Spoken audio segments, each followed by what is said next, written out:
This room is filled with grassroots leaders who help make the lives of others better in Cleveland's neighborhoods. But these same leaders have had their own lives deeply impacted by someone with a gun. My very first day as a Cleveland peacemaker, there was a murder on East 93rd over by Manor where a man had been shot to death, hiding under his car, and they surrounded him and killed him. This is my introduction to this. I can't tell you how many mamas.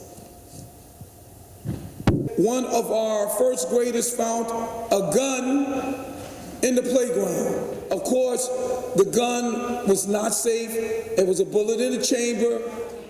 An instant survey in the room revealed close to half of them, 42%, have witnessed someone being injured from a gun.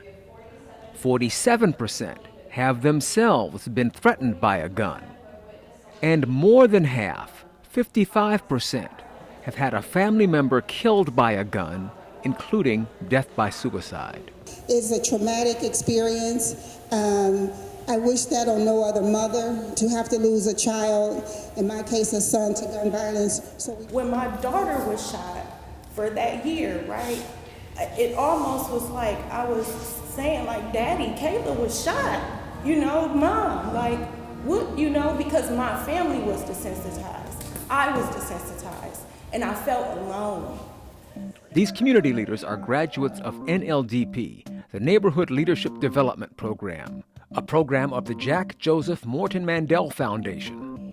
To get in the program, they had to already be actively leading positive change in neighborhoods in and around Cleveland. Then they were trained for 9 months to be even better. Good morning, thank you. But on this day, they spent hours looking for answers to a problem that continues to stump leaders across the nation. There was a time where something happened and there was a shock. There was a feeling of, oh my God, I can't believe that this happened. And it's not quite the same. It's, I can't believe that this happened again. But when you do community work on the ground, you understand that the heartbeat and temperament of the community is one of hopelessness, one of fear, one of desperation. On East 105th in Hampton, there are five memorials, and they have benches and they have pictures. How do you combat a death-sustaining society, a death-sustaining culture? You have to do it with life-affirming vision. If a young person can see a weapon when he's 4 or 5 years old, the education needs to start just then. So if we're going to talk about what may be politically reachable, universal background checks, right? Everybody wants them. We're looking for who all is want to be invested in coming and working together to end gun violence. Not saying, well, I'm going to do my thing and you do your thing and then we'll just see what happens. That's not going to end it. The leaders heard from a scholar who specializes in analyzing crime data. Something called the Dickey Amendment was passed 25 years ago or so, and it literally forbid the federal government from spending any money on any research related to gun ownership or firearm violence.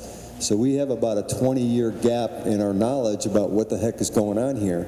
They heard from a former offender. Because at 16 years old, I was in college. At 17 years old, I was in prison. But people are more interested in the prison part than the college part. Who now works to lead others away from the life he used to live. I don't suggest guns, I'm anti-guns, but again, if you have a gun, let's create a situation where you feel safe enough. What does it take for you to put that gun down? And let's work on that. The neighborhood leaders split into groups. Those who wanted to talk about gun policy, the grief and trauma of victims' families, the impact of gun violence on young people, and the value of police and community relations. When the groups shared their discussions, raw emotions surfaced. It's never too late to start talking. After a break, there were more discussions. And finally, some plans for action with measurement strategies.